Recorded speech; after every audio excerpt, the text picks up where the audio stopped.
चैत बरुआ चलना भइले बैसाख पहुँचेले बैसाख पहुँचेले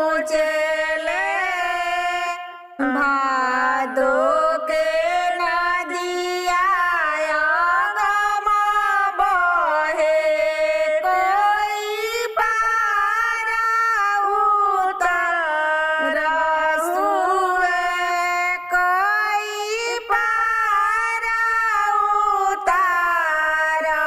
सुए जाहु हम पार उतर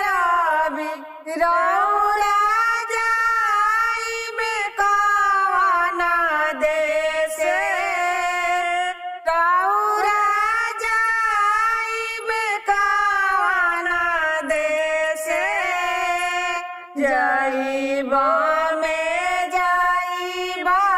ओही रे देशे जहाँ बाबा कवन बाबा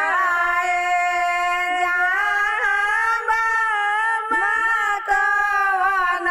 बाबा उन्हीं के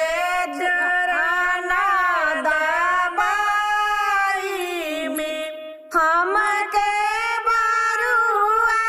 बना दिए हमके ब्राह्मण बना दिए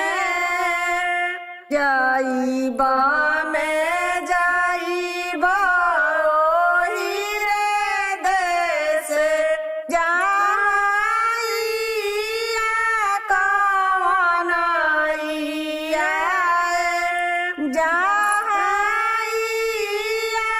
कवन इया उन्हीं के चरण दबाइबी मोतिया बिछि दिहे सोनावा बिछि दिहे जाहु हम जानिती रे माई है ये कौन बरुआ आई है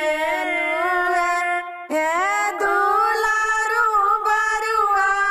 आई है बालू के रे तो